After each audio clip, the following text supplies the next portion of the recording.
Muy buenos días.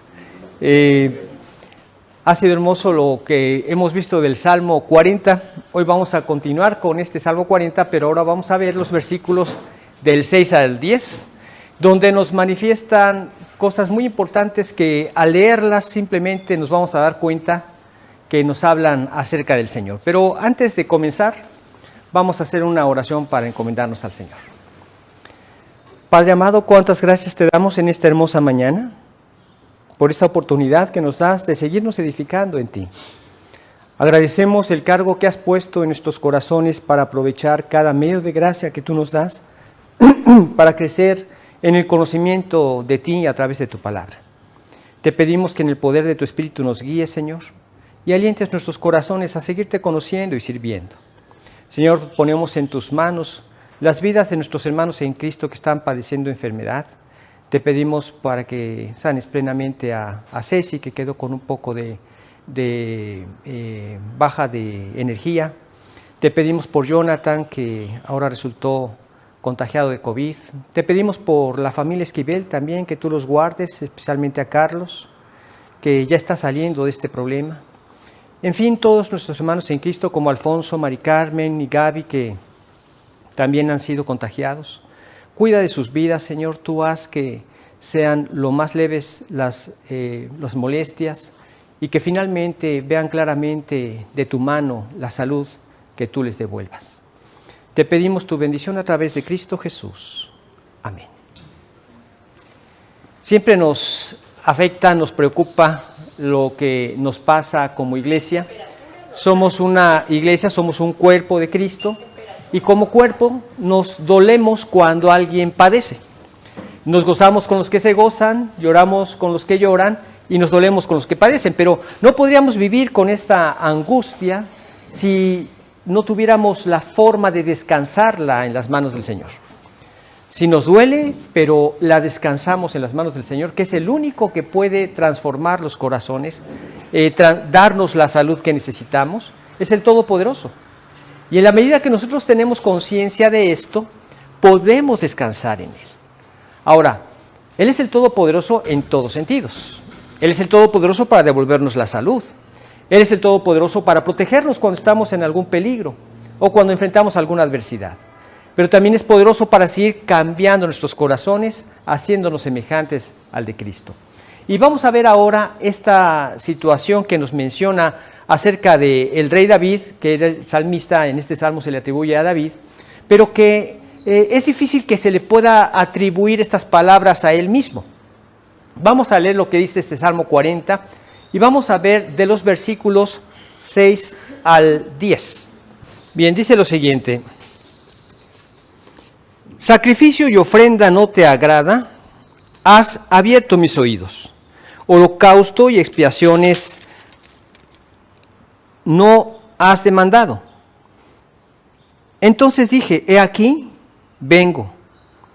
En el rollo del libro está escrito de mí.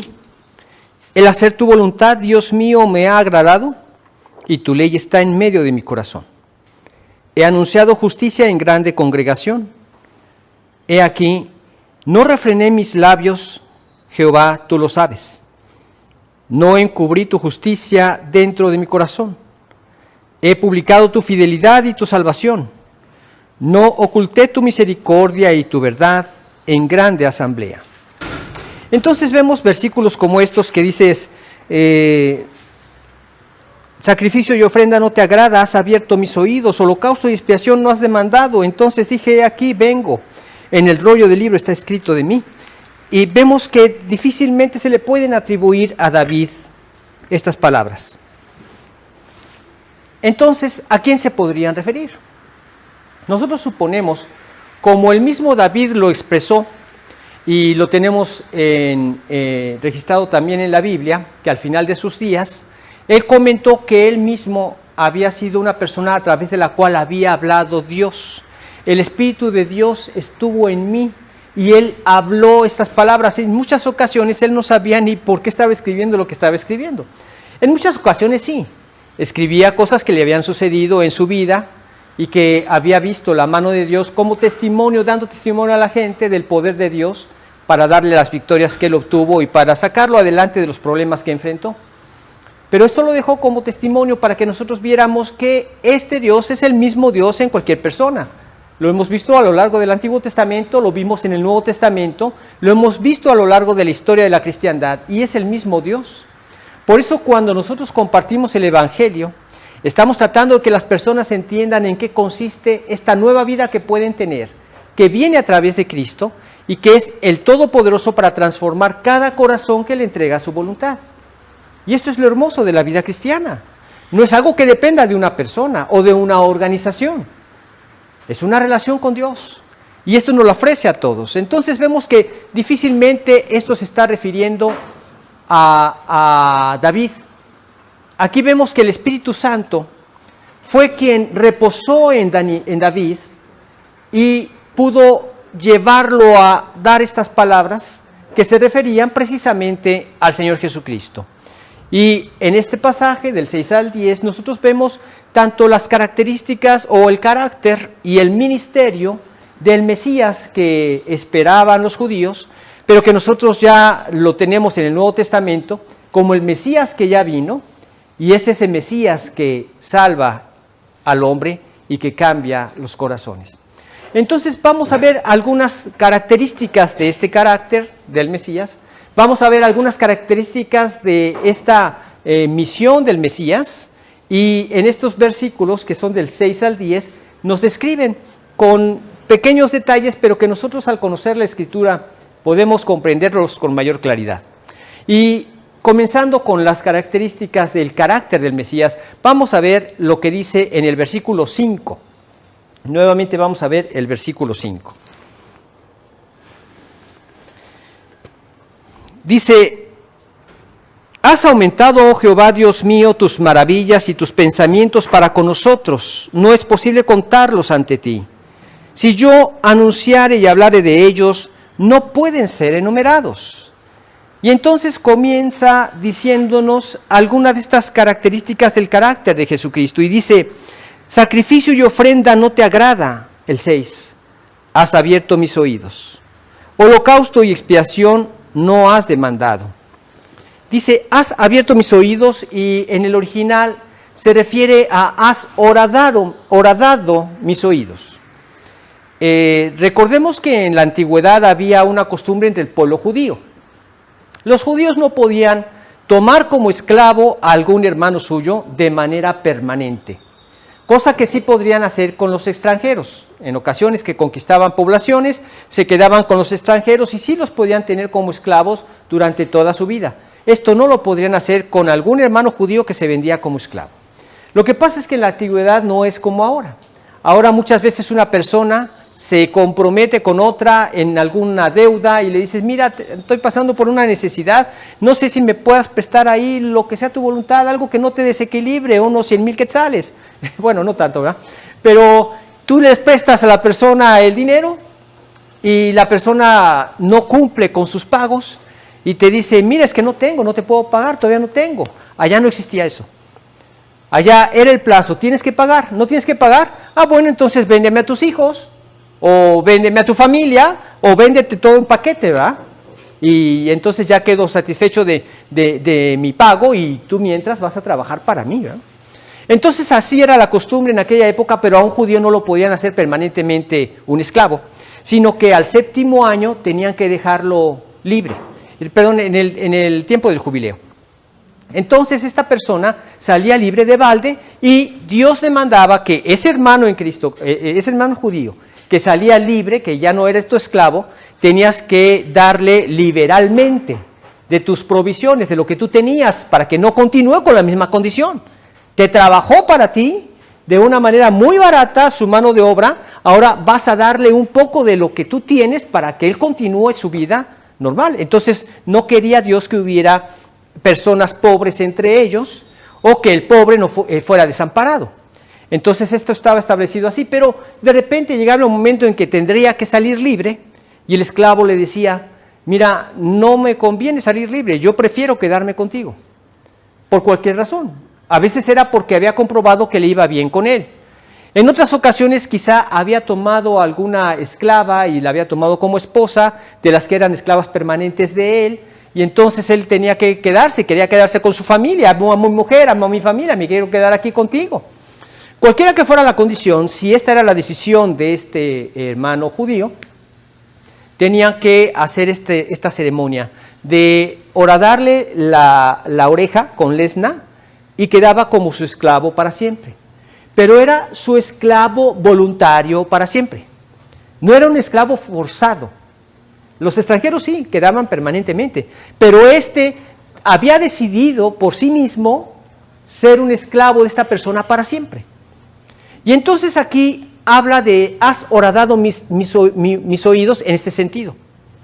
Más que abierto se refiere a este acto de horadarlo en aquella época. Y entonces quedaba como su esclavo para siempre. ¿A qué se está refiriendo Dios aquí con esto? Lo está tomando como una ilustración de lo que Cristo había determinado a hacer con Dios. Has abierto mis oídos, era una entera sumisión a la voluntad del Padre. Ahora, los judíos lo hacían porque habían comprobado que les iba bien con este amo. Aunque su esposa estuviera ahí, sus hijos estaban ahí, también le interesaba el bienestar de su familia. Entonces le convenía y le había resultado buena esa compañía, y él había comprobado que con este hombre todo le salía bien y todo le iba bien. Ahora, este era un hombre. ¿Cuánto crees que nos puede ir de bien si rendimos nuestra voluntad al Padre? Él es el Todopoderoso, Él es el perfecto. Él nunca va a abusar de nosotros, Él no es ningún tirano, y Él va a buscar siempre lo que es mejor para nosotros, y comenzando desde la vida eterna, desde la salvación.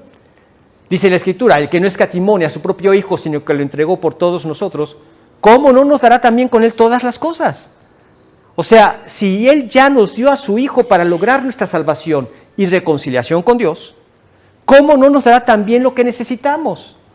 En el ministerio que tenemos, cuando nos convertimos a Él, tiene un ministerio para cada uno, nos ha dotado de dones para ese ministerio y nos ha provisto lo que necesitamos para ese ministerio. Entonces, Señor, yo lo que quiero es hacer tu voluntad, aquí estoy, libremente quiero hacerlo. Es cuando nos arrepentimos y le rendimos la voluntad a Dios. Y esto lo mostramos día con día a través de nuestras acciones. Y no hay mejor decisión que podamos tomar porque Él es el perfecto. A Él nada le falla, Él no se equivoca.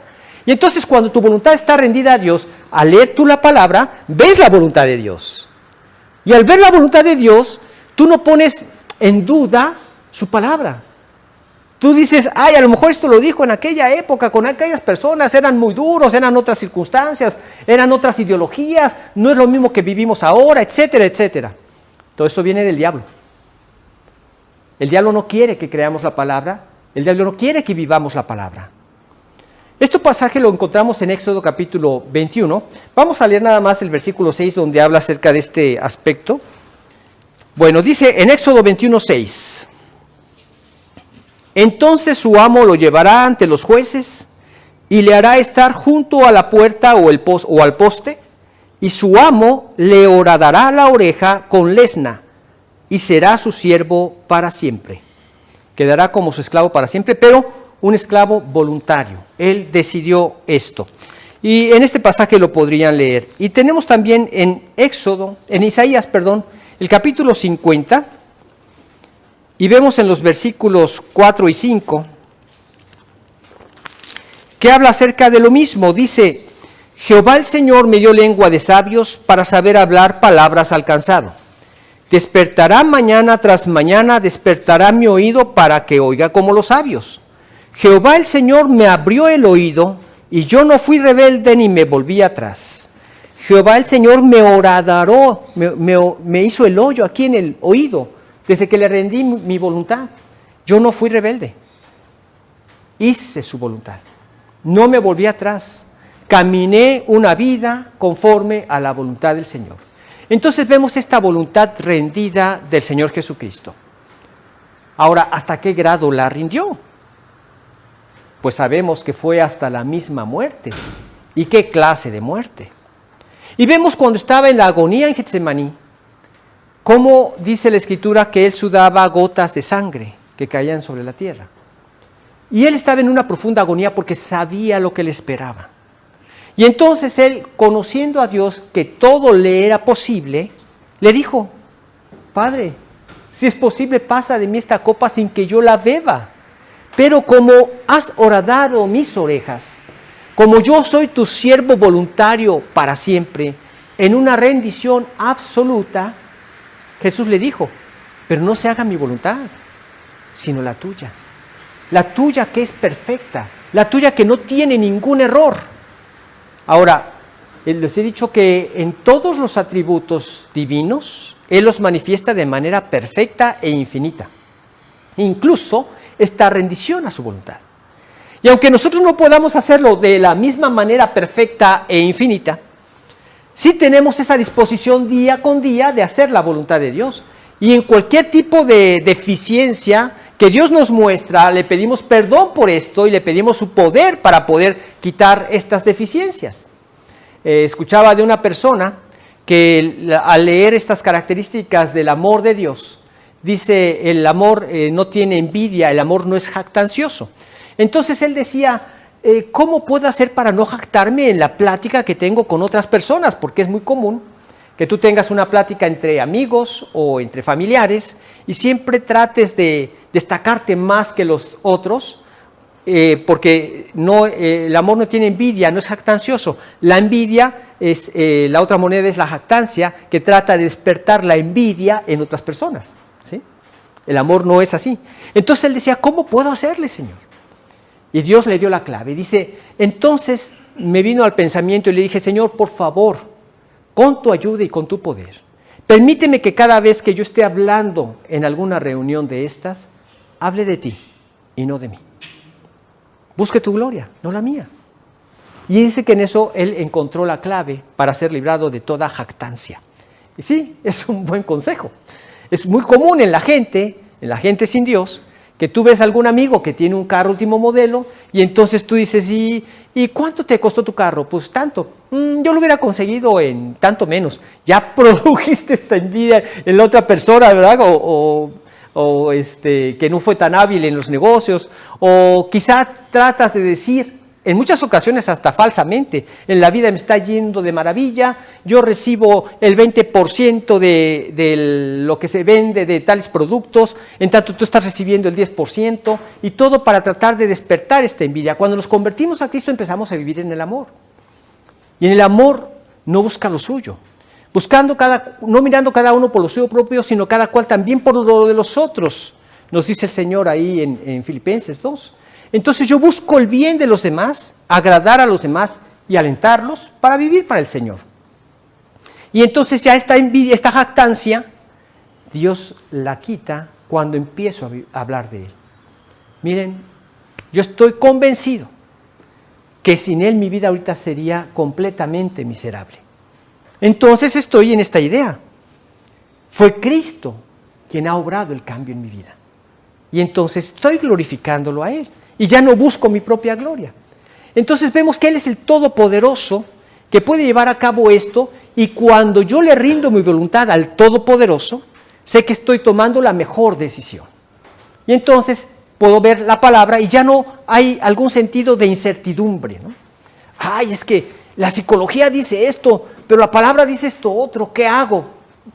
No hay esa incertidumbre. Tú sabes que Dios te lo pide, tú lo haces por fe. Este es el primer paso. Al haberlo hecho por fe, porque tu voluntad está rendida a Dios, con el tiempo Dios te va revelando la razón. A veces te la revela de inmediato, a veces con el tiempo lo entiendes, ¿no? Esto que yo les he comentado de que la disciplina allana el camino de la salvación de nuestros hijos, esto es lo que he visto pues a lo largo de mi vida como creyente. Pero en un principio, cuando yo les aplicaba la disciplina, yo lo hacía por fe. Y sí, sabía que Dios no se equivocaba. Pero claro que ya después fui entendiendo que había una razón. Y la Biblia dice: la necedad está ligada en el corazón del muchacho, mas la vara de la corrección la alejará de él. Y la necedad es precisamente lo que lleva a las personas a la perdición, al infierno. ¿Y cuál es esa necedad? Yo voy a hacer mi propia voluntad, no la de Dios. En el caso de los hijos con los padres, yo voy a hacer mi voluntad, no la tuya, papá o mamá. Y por eso es que allanamos ese camino a la salvación, porque lo llevo a rendir su voluntad a la mía porque yo busco su bien. Y más adelante la endoso a Dios porque Dios busca su bien. Y les allanamos ese camino. Entonces, todo lo que vemos en la Escritura, Señor, aquí está. He comprobado que todo lo que yo hago conforme a tu palabra resulta en bendición. Y todo lo que no hago conforme a tu palabra, todo el tiempo que yo vivía en rebelión contra ti, resultó en maldición en todos los aspectos. Cuando vemos que teníamos una vida en que siempre estábamos peleando unos con otros, murmurando unos con otros, quejándonos unos contra otros, y el efecto que traía esta nuestras relaciones, que era un efecto destructivo, y lo comparamos con lo que ahora tenemos en Cristo, Señor, yo soy tu siervo para siempre, no quiero dar marcha atrás. Me conmovió mucho un mensajito, no me acuerdo quién lo envió, si fue aquí en la iglesia, de lo que significaba este himno de No vuelvo atrás. ¿Sí fue aquí en Fortaleza? El himno de No vuelvo atrás, no vuelvo atrás. No puedes verla, no sabes, ¿no? Ah, a lo mejor sí, sí. Y habla acerca de esta voluntad rendida al Señor. Resulta que en un lugar de la India, a una persona que se convirtió a Cristo, el jefe de esa tribu, fue hace muchos años, le dijo que se retractara de su fe. Entonces, como aquel hombre le dijo, no puedo retractarme de mi fe, yo no puedo volver atrás, entonces mató a sus hijos. Y le dijo, retráctate de tu fe. Dice, no, yo he decidido seguir a Cristo, no vuelvo atrás, no vuelvo atrás. Y entonces mata a su mujer. Y le dice, retráctate de tu fe. Y aquel le dice, adelante Cristo, la vieja vida atrás, algo así dice la canción, no me acuerdo ahorita la letra. Se me fue la cruz delante, atrás el mundo. La cruz delante, atrás el mundo. No vuelvo atrás, no vuelvo atrás. Y entonces finalmente lo mataron a él. Y este himno era uno de los favoritos de Billy Graham en sus campañas, pero mucha gente al cantarlo desconocíamos lo que significaba. Pero cuando ves todo esto, ves una voluntad verdaderamente rendida al Señor. Ahora, tú dirás, qué tragedia, qué desgracia, pobre familia, y todos murieron en sacrificio. Bueno, pero ¿dónde están ahorita? Un día tú y yo vamos a partir de esta vida. Sea como sea. Decía un amigo que estuvo a punto de padecer la muerte en una situación especial y dice, ¿pero no estás seguro de que te vas a ir al cielo? Sí, yo sé que me voy a ir al cielo, pero me gustaría irme en otras condiciones, no así, no para esto, ¿no? Sino sirviendo al Señor. A final de cuentas, todo creyente, vamos a ir a la presencia del Señor, sea que sea por muerte natural o por accidente o por lo que sea. Esa es nuestra realidad. Entonces nosotros ya no vemos las cosas como las ve el mundo y dice qué tragedia, como pensando que aquí acabó todo. No, este es el inicio de nuestra eternidad. La realidad no es esta vida, la realidad es la eterna. Esa es la realidad. Esta vida es un sueño, esto no es lo real. Lo verdadero está allá en el cielo, lo eterno. ¿Y quién lo dijo? Como para decir, ¿de dónde, no? El Dios mismo que estaba en la gloria se hizo hombre para declararnos esto. Y para hacer posible que tú y yo podamos ir allá, toda la eternidad al lado de Él. Pero todo depende de nuestra decisión. Decides seguir a Cristo y no volver atrás. Tu voluntad está entregada al Señor, está rendida a Él en total sumisión. Mi oreja ha sido horadada, ¿sí? Soy tu siervo voluntariamente, para siempre. Entonces, la gloria nos espera a su lado. Esta es una de las características de este carácter de Cristo. Él había horadado su oreja. Señor, si es posible, pasa de mí esta copa. Sabía lo que iba a padecer. Pero aún así, si tú quieres que yo pase esto, que no se haga mi voluntad, sino la tuya. Y finalmente hizo la voluntad del Padre. Y se goza ahora de ver a cuántos nos ha llevado a su gloria, ¿verdad? Otro aspecto que también vemos en estas características era una vida en sacrificio. Una vida que se había dado en sacrificio a Dios. Vemos los versículos 6 y 7 de este salmo.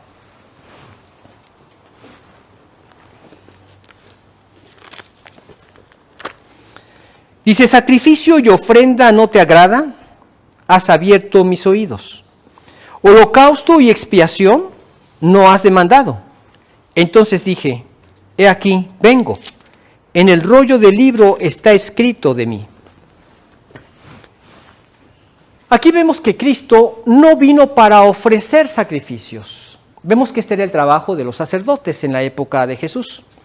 Cuando el pueblo de Israel cometía ciertas faltas por ignorancia, o por engaño, o por lo que fuera, habían ciertos sacrificios que tenían que realizar. En esos sacrificios tenían que llegar con el sacerdote, y el sacerdote los realizaba en favor de esta persona, y había una serie de requisitos que tenían que reunir. Pero los realizaban con gusto y para volver a su comunión con el Señor, y así es como conservaba el pueblo. Pero un día al año tenían que ofrecer un sacrificio por los pecados de todo el pueblo. Era el día de la expiación. Y entonces el sacerdote metía de esa sangre hasta el lugar santísimo. Dios pasaba por alto el pecado del pueblo. Tenían que hacerlo a través del propiciatorio, que era una tapa que encerraba la caja donde estaban las tablas de la ley. Una ley que el hombre había faltado o fallado, y esta sangre hacía propicio a la persona con Dios.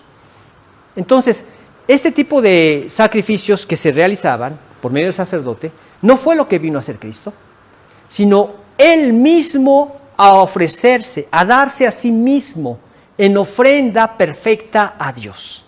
O sea, aquí nos está diciendo que esos sacrificios que se hicieron en el pasado eran solamente una sombra y tipo de lo que iba a venir a ser el perfecto sacrificio. Y el perfecto sacrificio lo realizó Jesucristo. Por eso es que ya no vale ningún otro sacrificio después de ese. Claro, vemos que los judíos lo seguían realizando. Los hicieron durante el tiempo que estuvo el templo en pie, y después los romanos destruyeron a los judíos y destruyeron el templo, y a partir de entonces ya no se han podido hacer los sacrificios, porque el lugar donde se tiene que hacer el sacrificio era en Jerusalén. ¿Por qué razón? No está aquí en la cámara, pero vamos a leer en Deuteronomio. En la cámara no aparece. Vamos a leer Deuteronomio capítulo 12, versículos 13 y 14. Y ahí vamos a ver la razón por qué ahorita los judíos no pueden hacer sacrificios. Dice, cuídate de no ofrecer tus holocaustos en cualquier lugar que vieres, sino que en el lugar que Jehová escogiere en una de tus tribus, allí ofrecerás tus holocaustos y allí harás todo lo que yo te mando. Entonces, no podrían hacerlo en cualquier lugar. Y Dios les dijo, ten mucho cuidado, este es mi mandamiento. Y Dios escogió este lugar en Jerusalén donde se tenían que hacer sacrificios, se destruyó este lugar y ya no se pueden hacer sacrificios. Ahora, esto está conforme al plan de Dios. El sacrificio perfecto ya se realizó, ya no se necesitan hacer más sacrificios. Cuando Juan el Bautista vio a Jesucristo que venía hacia él, dijo, he aquí el Cordero de Dios que quita el pecado del mundo. Los sacrificios quitaban el pecado del pueblo en el día de expiación, de la persona cuando iba a realizar el sacrificio, pero de todo el mundo no había un sacrificio establecido para librar del pecado a todo el mundo.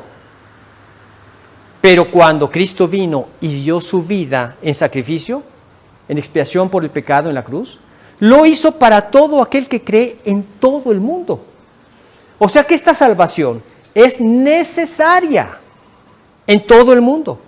Por eso es que hasta la fecha hay misioneros, porque sabemos que se necesita predicar en todo el mundo, a todas las naciones. Y Dios ha sido fiel y lo seguirá haciendo. Acá un día Dios levantará a ese corazón que irá de misionero, sostenido por nosotros como iglesia, y seguirá haciéndolo Dios a lo largo de la historia como lo ha hecho tan fielmente hasta ahora. Es Dios quien lo levanta, es Dios quien lo hace. Y vemos que ese sacrificio alcanza a todo pecador. Por muy grande y perdido que esté, Dios alcanza al más grande pecador que se arrepiente, que le rinde su voluntad. Y vemos que Cristo a eso vino. Vino a darse en sacrificio, no a ofrecer sacrificios. Y lo que nos enseña a nosotros, ya una vez que lo aceptamos, es también a darnos en sacrificio a Dios. El hacer tu voluntad, Dios mío, me ha agradado. Aquí vengo. Ahora yo soy un sacrificio vivo para ti. Este es el carácter de Cristo. Pero también ese carácter que se quiere replicar en cada uno de nosotros. Vemos el Señor que vemos una oreja horadada, vemos una vida en sacrificio, pero también vemos una palabra cumplida. En este versículo 7 nos menciona algo significativo. Dice: entonces dije, he aquí vengo, en el rollo del libro está escrito de mí. Tenía que cumplirse la palabra. La ley del Señor estaba en su corazón y esto era lo que manifestaba el carácter interior del Señor. Él siempre estuvo dispuesto a hacer la voluntad del Padre. Leemos en Juan el capítulo 4, el versículo 34.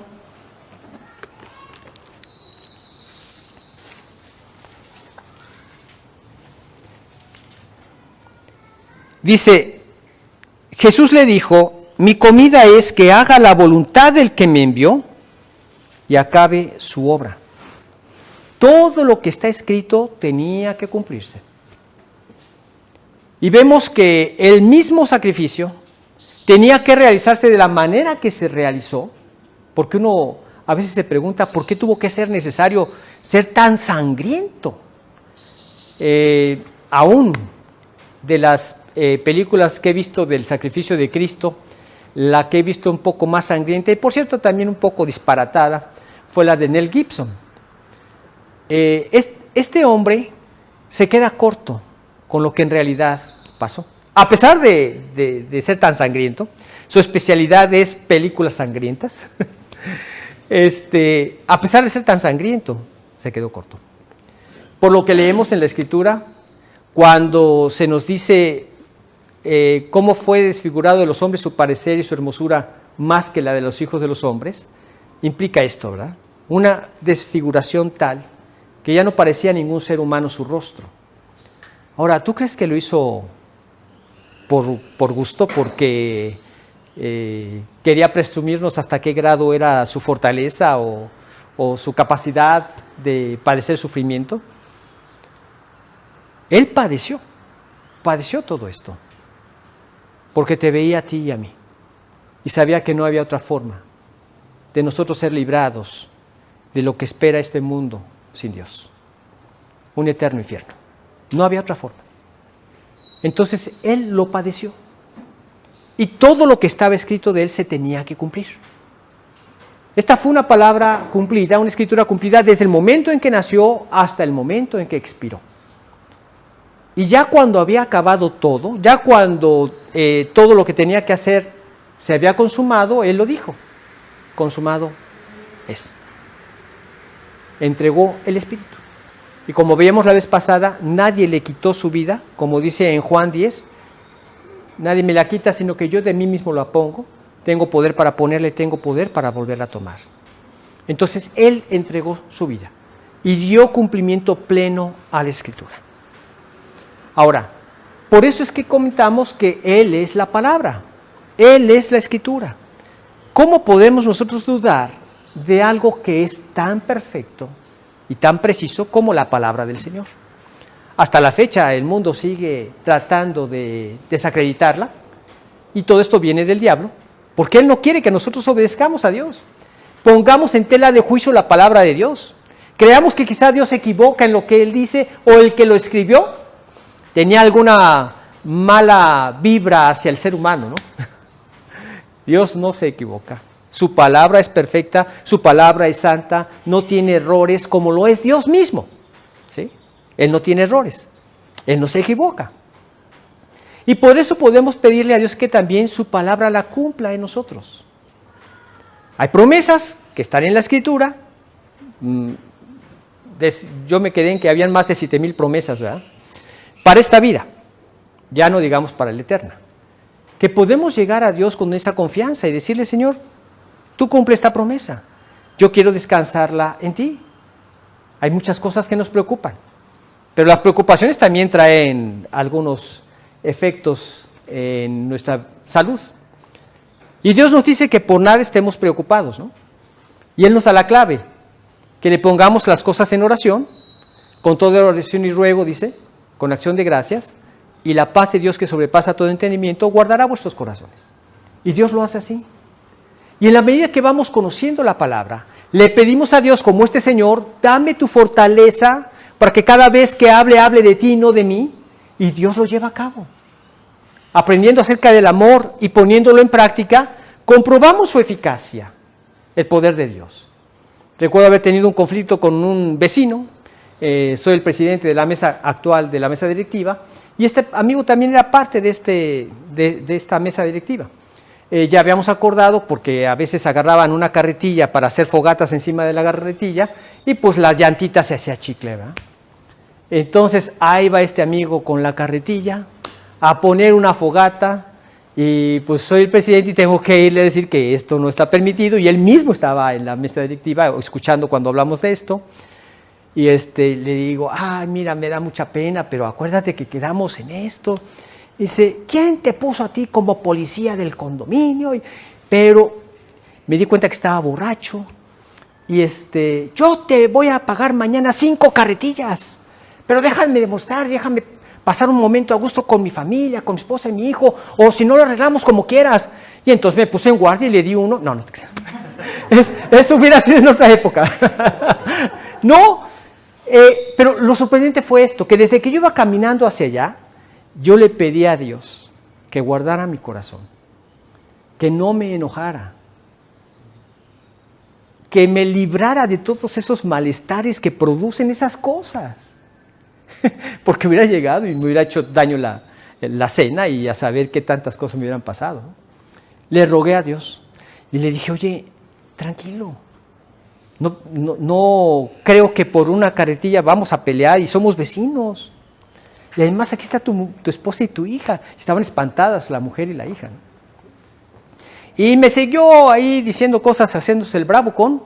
Entonces le dije, mira, ¿qué te parece si mañana platicamos? Sí, mañana platicamos y te llevo las 5 carretillas, y me retiré. Y entonces para mí fue sorprendente que iba de camino y no iba temblando, no iba alterado, sino orando a Dios por su vida. Señor, tú vuélvele el balde sobre su cabeza, que se dé cuenta de lo mal que obró, y gracias por guardarme a mí de haber entrado en este conflicto. Al día siguiente me escribe, todo avergonzado, pidiéndome disculpas, y luego todavía me dice, ¿y las 5 carretillas siguen en pie? Le digo, no, déjalo así, te aprecio a ti y a tu esposa, a tu familia, y estamos orando por ti. Punto. Dios nos libre. Es poner en práctica el amor del Señor. De repente hay cosas que te alteran, y cuando tú sabes que el amor es paciente, es sufrido. El amor sufrido en el original se menciona paciencia o longanimidad, que es la capacidad de mantenerte sin alterarte ante la adversidad. Y solamente te lo da el Señor. Y te guarda en paz. Es sorprendente. Les digo, si no, hasta los alimentos nos caerían mal. Te guarda en paz. Y tú sigues en su paz, descansándolo todo en el Señor. Pero yo no puedo concebir esta paz sino de manera divina. Es la paz de Dios que sobrepasa todo entendimiento. Es la paz de Dios. Ahora, ponlos en práctica, tú mismo lo vas a experimentar.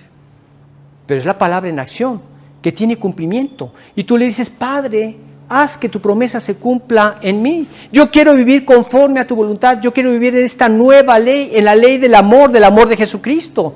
Tú hazla viva en mí. Y Dios en su poder te va dando esas victorias. Es una palabra cumplida. También vemos un siervo lleno de gracia en este carácter de Cristo. Dice el versículo 8,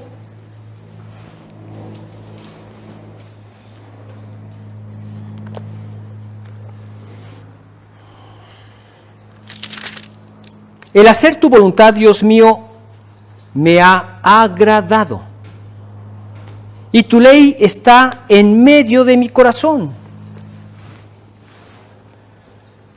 El hacer tu voluntad, Dios mío, me ha agradado. Este siervo vivía en ese gozo, Era un siervo gozoso. Y vemos que esto es un resultado de una vida en comunión con el Señor.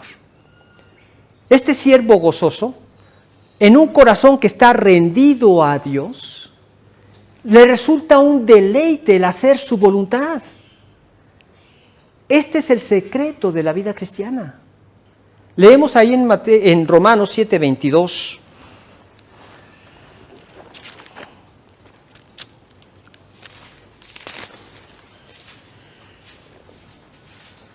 Dice, porque según el hombre interior, me deleito en la ley de Dios. Me deleito en la ley de Dios. En cuanto nosotros vivimos en comunión con Dios, en cuanto le pedimos a Dios que obre en su poder y que su palabra la haga viva en mí, es un deleite. No va a haber lugar entonces a todas estas adversidades o a todas estas circunstancias dañinas que habían cuando yo no vivía en la voluntad del Señor.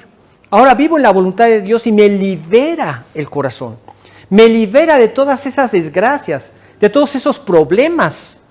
Ahora, yo no lo hago para que sea liberado de esto, no. Esto es una consecuencia que viene como resultado. Yo lo hago porque quiero, mi deleite es glorificar a Dios, como les he comentado. Toda mi vida la viví en rebelión contra Dios, ofendiendo a Dios. Desde que conocemos a Cristo, tenemos esa capacidad de ser liberados de esa esclavitud del pecado para ahora hacer la voluntad de Dios. Y mi deleite es hacer la voluntad de Dios. Entonces, cada vez que enfrentamos algo en la vida y consultamos a Dios en su palabra, no es difícil, es simplemente, Señor, de tu palabra, ¿qué es? ¿Qué quieres que yo haga ahora? ¿Cómo debo reaccionar? Cuando tú la estás guardando, cuando tú estás encima de ella todos los días, Dios va a traer en esa libertad a tu mente algún versículo que necesitas vivir en ese momento. Y entonces cuando lo ves, lo meditas, dices, sí, Señor, como el hacer tu voluntad es mi deleite, me ha agradado, yo mi voluntad la tengo rendida a ti, entonces yo quiero y me deleito en obedecerte. Así es que, Señor, hago tu voluntad. No participé del enojo, no participé de alguna mala actitud o mala acción o de un pleito a golpes, etcétera. No participé porque me deleité en hacer la voluntad de Dios. Y este deleite te libera. Les digo, yo vi la mano de Dios porque no llegué alterado a la casa. He tenido otras circunstancias en donde no me he visto alterado, porque he descansado en que el Señor, en su poder, me permita tener la capacidad de mantenerme ante la adversidad inalterable. Y Dios te da la capacidad y ves el poder de Dios. Y esto es un deleite. Y por eso es que te conquista más en este precioso deseo de querer hacer más la voluntad de Dios. Y finalmente se nos menciona en cuanto a las características de su carácter, a una predicación fiel de lo que es su palabra. Cristo fue un maestro en predicar fielmente la palabra. Vamos a ver los versículos 9 y 10. Dice, he anunciado justicia en grande congregación. He aquí, no refrené mis labios, Jehová, tú lo sabes. No encubrí tu justicia dentro de mi corazón, perdón. He publicado tu fidelidad y tu salvación. No oculté tu misericordia y tu verdad en grande asamblea. ¿Qué circunstancias las que nos menciona aquí? Pablo lo comentó con otras palabras. Leemos nosotros en Hechos capítulo 20, versículo 27, como dice, porque no he rehuido el anunciaros todo el consejo de Dios. O sea que Pablo también, como les decía, Dios quiere replicarse en cada uno de sus hijos. En Pablo se replicó y él padeció mucho por predicar el evangelio. Lo dieron por muerto, lo azotaron, lo apedrearon. Y él dijo, no he rehuido el anunciaros todo el consejo de Dios. Es toda la palabra. Por eso, como creyentes, todos necesitamos leer la palabra. Si hay alguna duda, vamos a buscar que sea la misma palabra la que nos resuelva esa duda.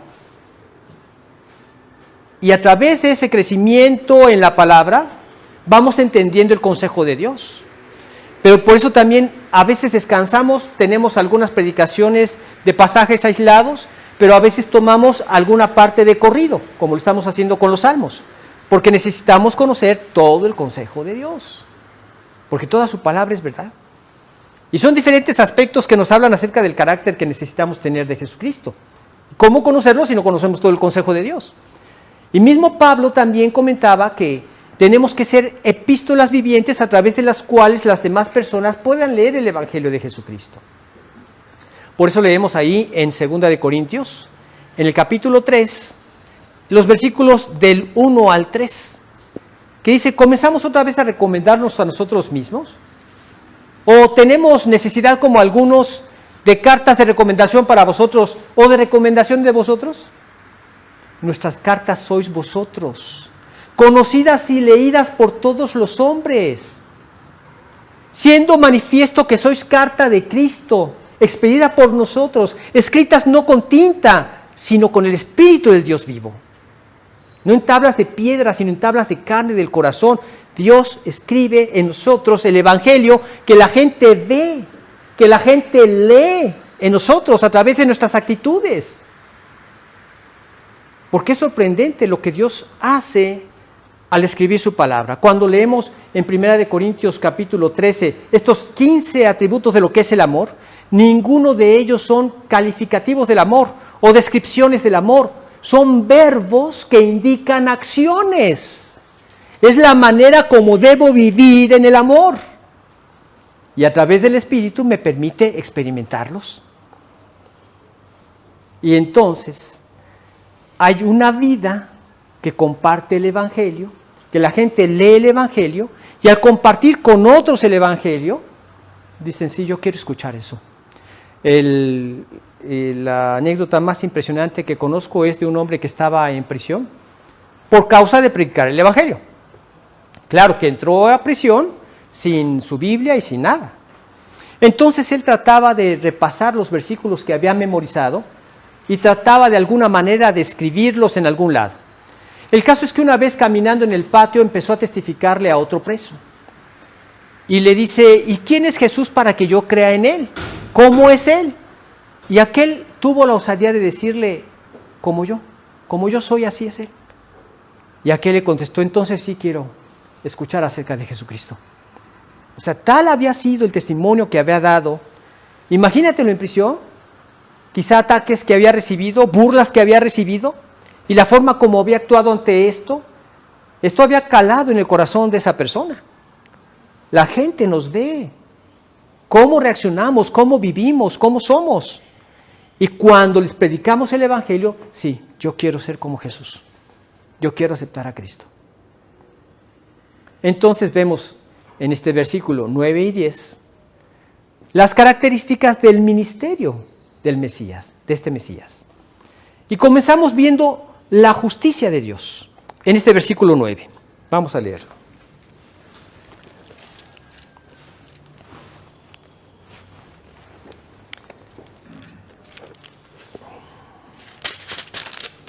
Dice, he anunciado justicia en grande congregación. He aquí no refrené mis labios, Jehová, tú lo sabes. Anuncié justicia. ¿Cuál justicia? Pues la de Dios. Estas características del ministerio de Cristo nos revelan precisamente esa justicia de Dios. La ley y los profetas testificaban de la justicia de Dios. Pero fíjense muy bien hacia dónde llevó Cristo todo esto. Cristo imputó la justicia en todo aquel que cree. Su justicia, la justicia divina. Una justicia que era imposible para nosotros cumplir. La paga del pecado es la muerte, dice la Escritura. Y Él murió en tu lugar. El alma que pecare, esa morirá. Él murió en tu lugar. La justicia, todas las demandas que Dios tenía perfectas e infinitas, que para nosotros eran imposible cumplirlas, las cumplió Él en tu lugar.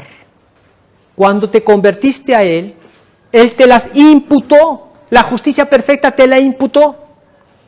Leamos, no está ahí en la cámara, pero vamos a leer en 1 Corintios, en el capítulo 1, en los versículos del 27 en adelante.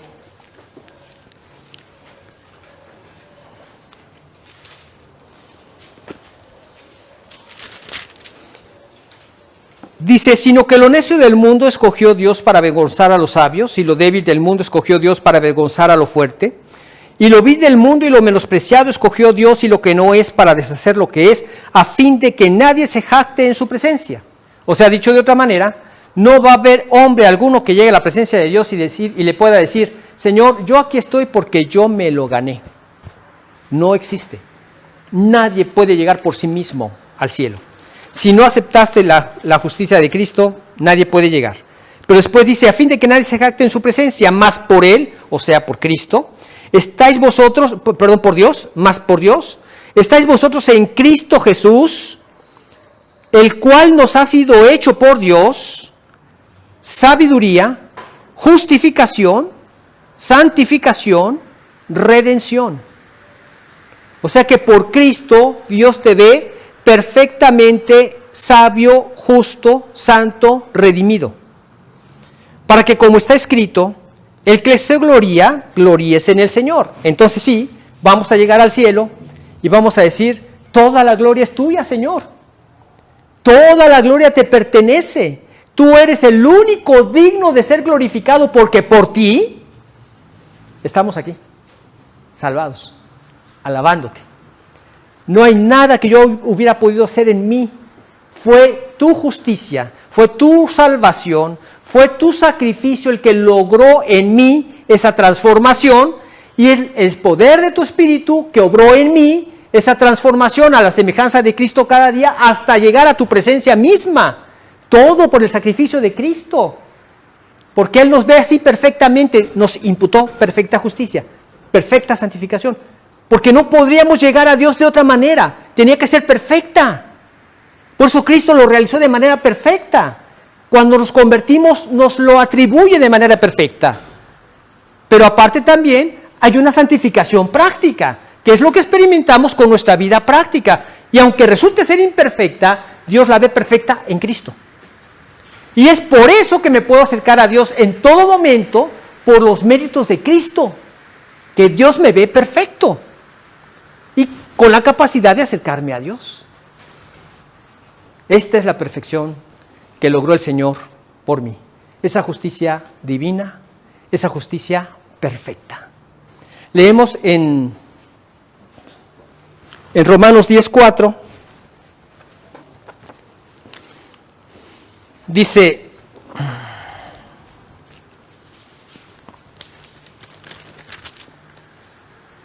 porque el fin de la ley es Cristo para justicia a todo aquel que cree. O sea que Cristo vino a dar cumplimiento perfecto de la ley. Él dijo, no he venido para abrogar la ley, sino para cumplirla. Y Él es el cumplimiento de esa ley. En Él estamos perfectos y completos ante los ojos de Dios. Por eso dice este versículo, porque el fin de la ley es Cristo, para justicia, pero también nos dice para quién. A todo aquel que cree.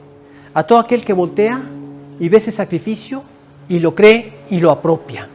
Sí, Señor, te creo, lo hiciste por mí. Te rindo mi voluntad, ahora obra en mi vida.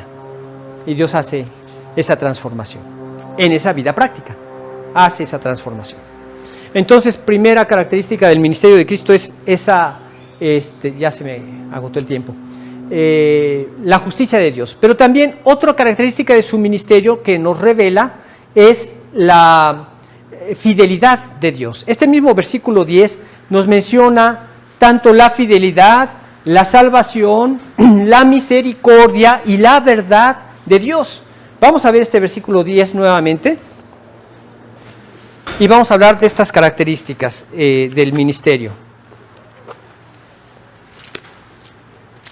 Dice, no encubrí tu justicia dentro de mi corazón. He publicado tu fidelidad y tu salvación. No oculté tu misericordia y tu verdad en grande asamblea. Vamos a describir un poquito de estas cosas. Bien, entonces ya vimos la justicia, pero también nos revelan esta fidelidad de Dios. Y tú observas que cada milagro suyo, cada obra que Él realizaba, nos declaraban esa fidelidad del Padre hacia su Hijo. Esa fidelidad del Padre hacia su Hijo conforme a su palabra. Él es fiel a su palabra. Si Él dice algo, Él no puede negarnos lo que Él dice. Por eso podemos descansar en sus promesas, porque Él es fiel. Muchas veces nosotros hacemos promesas que en ocasiones no cumplimos. Yo trato de cumplirlas, pero reconozco que a veces me puede fallar porque, bueno, conforme pasa el tiempo, pues también se va gastando la memoria, ¿verdad? Pero cuando yo le hago promesas a algún niño, no te imaginas, yo me pongo a temblar. Las 2 ocasiones que me ha puesto a temblar han sido por culpa de los chocolates. En un cumpleaños me regalaron unos chocolates y llega una niña y me dice, ¿me compartes uno, Memo? Yo dije, ¡ay! Es lo único que no le pude entregar a Dios. Es broma, es broma. Total, de que dije, ahorita la abro y se acaban los chocolates. Le dije, mira, mi amor, no lo pienso abrir ahorita, pero en cuanto lo abra, te prometo que te guardo uno. Me da pena decirlo, pero así fue. Y total de que pues pasó el tiempo y vi al papá y le dije, mira, te lo suplico, este chocolate se lo prometí a tu hija, por favor, dáselo. Y le dices que es la promesa que yo le hice. Pues si no, imagínate, y el pastor me prometió y no cumplió, en la que me veo, ¿verdad? Y luego la otra fue a mi nieta. También me regalaron un bote de chocolates, esos que traen nuez envuelta en chocolate, macadamia, pasas. Se los recomiendo. Y me entregan la cajita y me dice mi nieta, Pampa, ¿me puedes dar unos? Y le digo, igualito. Mira, mi amor, en cuanto lo abra, yo te voy a dar unos. Y sí, yo estaba con eso, ¿no? Y yo vi a la cajita, le hice la promesa a mi nieta, y le hice la promesa a mi nieta. Y cuando lo abrí, pues ahí está, se la tuve que dar. Pero como creyentes, aún como humanos, podemos faltar a alguna promesa, pero Dios no. Dios es fiel a su Hijo, es fiel a su palabra, es fiel a sus promesas. Por eso, vemos la promesa de Dios, aprópiala y vívela. Y vas a encontrar que Él es fiel. Ahora, nos enseña cómo orar. Sabemos que si pedimos alguna cosa conforme a su voluntad, Él nos oye. Oye, ¿no tienes trabajo? La voluntad de Dios es que seas proveedor y protector de su familia, y al depender de Dios, tus hijos puedan ver esa provisión de parte de Dios. Señor, glorifícate con mi familia. Provéeme para yo proveerles a ellos. Oras, por nada estés afanosos, descansas en Dios, y de repente te viene. Y a veces por donde menos pensabas, ¿verdad? Y te llega la provisión de Dios. Y a veces para nosotros se nos parece imposible, ¿verdad? Te tocas los bolsillos y ves la cuenta del banco y las cuentas de los gastos y todo eso, y dices, ¿de dónde va a salir? Descansas en oración. Y ves que Dios es fiel. Y Él es fiel en cada hijo suyo. No tiene predilectos. ¿Eres su hijo? Suficiente. Me acuerdo que estábamos orando por una escuela para mis hijos y nos dice el líder de allá de México, nos dice, ya no hay lugar en la escuela, hay que orar por otra escuela. Y así como fue Dios fiel con esta escuela y con estos papás, va a ser fiel con los otros que también lo necesitan. Y yo me acuerdo pecando haber dicho, no, pero aquí no está súper fulanito, ¿verdad? No, Dios es fiel con todos sus hijos. Y empezamos a orar y de repente nos encontramos con una pareja que estaban orando también como nosotros y de repente nos invita a una reunión de oración de otras parejas que también estaban orando por lo mismo que nosotros y en una reunión de repente dice una persona que era el líder había encargado para este grupito, pues ya no hay cupo en esta escuela, ya se cerró el cupo. Y yo pensaba que iban a más a una reunión de oración, sin saber que iba a una reunión donde se iba a cerrar el grupo de la escuela, ¿verdad? Dios fue fiel y así ha sido fiel en todo a lo largo de la historia. Yo di el paso de fe, de confiar en las promesas de Dios para mis hijos y yo le dije, Señor, yo sé que llenándolos de tu palabra van a tener el equipamiento que necesitan para enfrentar la vida, pero sobre todo enfrentarla en tus principios, vivirla en tus principios. Y los busqué saturar de la palabra del Señor. Y en una escuelita en Cristo, una escuelita centrada en Cristo, en un sistema centrado en Cristo, que no había ningún registro, pero a mí no me importaba el registro más que el hacer la voluntad del Señor. Y di el paso de fe, y mis hijos, ahí, ante la sociedad, mis hijos eran bien retrasados, diría yo, porque no tenían ningún registro de primaria, ni de secundaria, ni de nada, ¿no? Mi hija sacó su secundaria, creo que a los 12 años o 13 años, ya ni me acuerdo, Blanquita sí ha de saber. Pero Dios fielmente logró que mis hijos salieran adelante. Pero lo más importante es esto, que sea para el Señor, y fiel es Dios. Nada más, voy un poco rapidito. También vemos este carácter del ministerio de Jesús en cuanto a la salvación de Dios. Vamos a ver en este mismo versículo 10 que se menciona la salvación. Ahora, la salvación siempre ha sido algo por fe y por gracia, ¿sí? Y este fue el tema central del ministerio de Cristo, la salvación. Y en este ministerio de Cristo, Él buscó que las personas fueran salvas por fe y por gracia y que entendieran que esta es la clave o el sentido de la vida. Arreglar primero tus cuentas con Dios es lo esencial.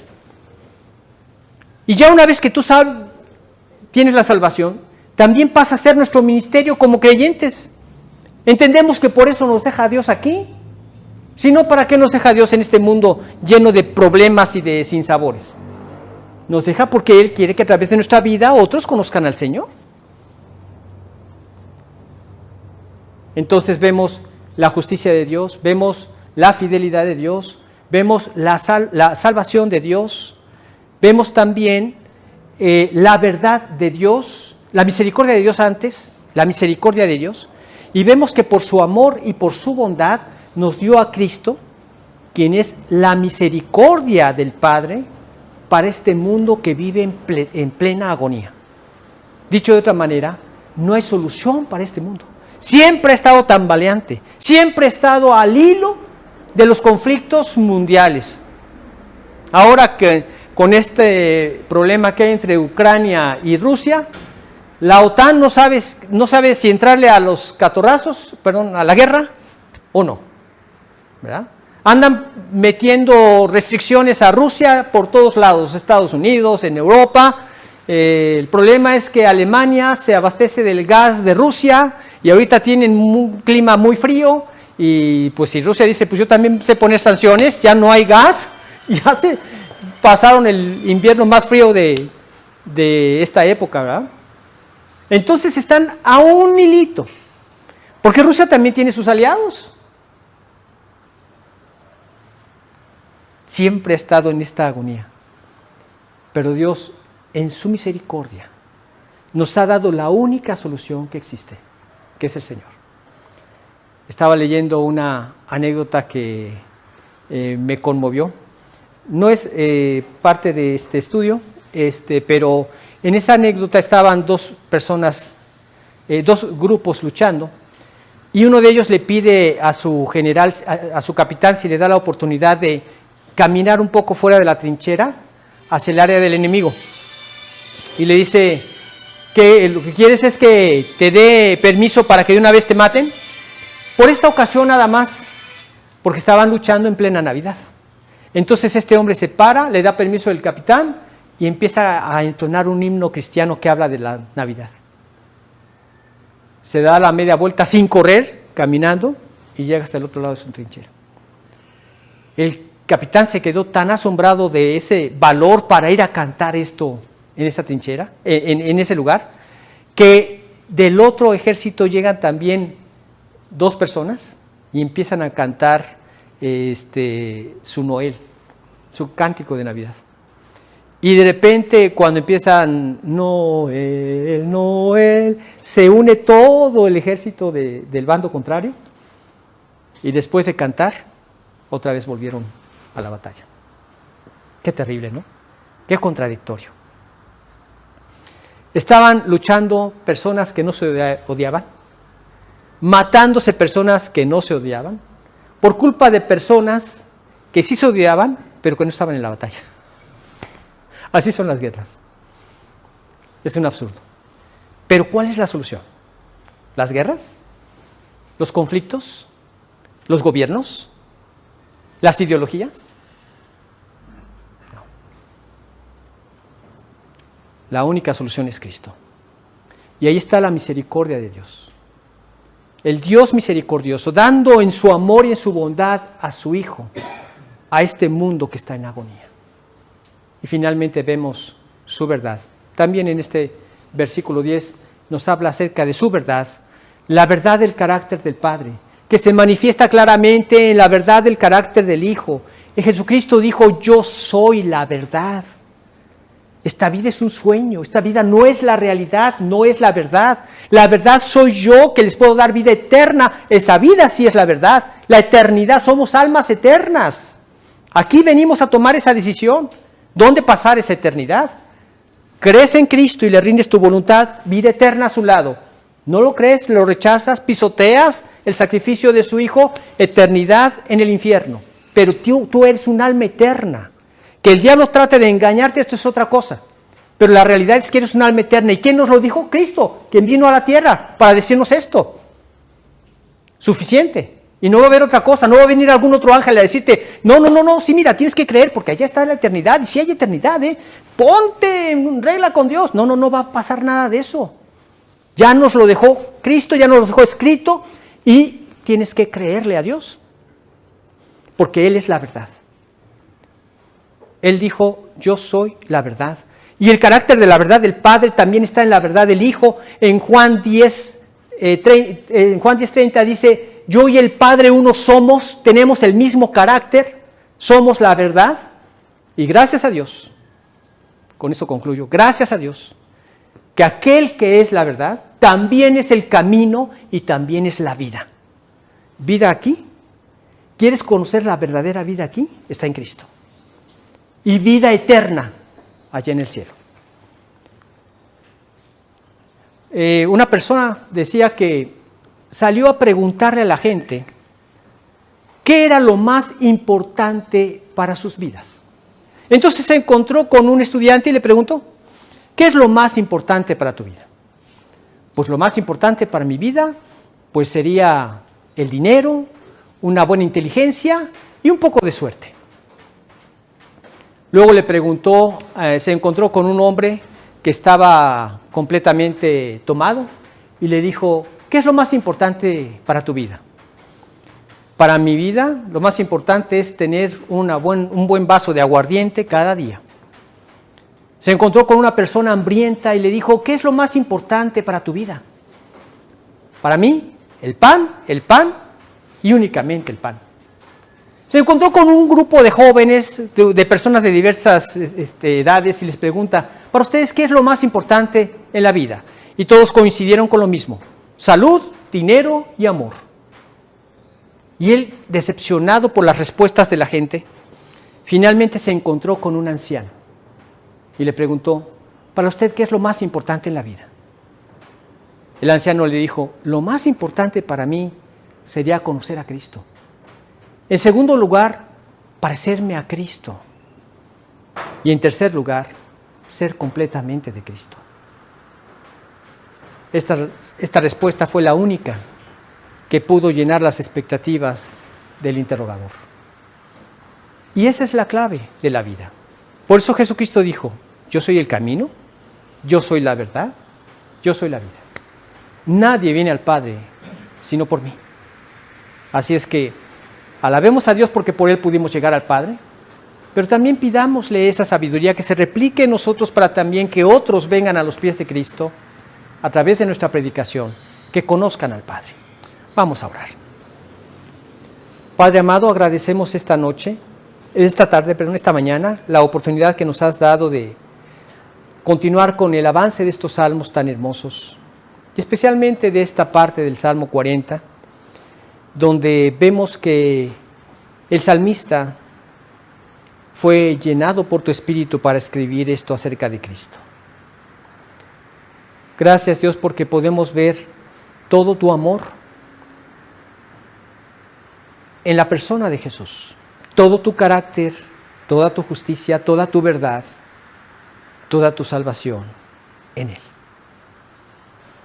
Señor, te pedimos que nuestras vidas puedan tener cada vez más de ti, llenándonos de ti, viviendo para ti y confiados en el poder de tu Espíritu, para que esto sea posible y que sea en aumento día con día.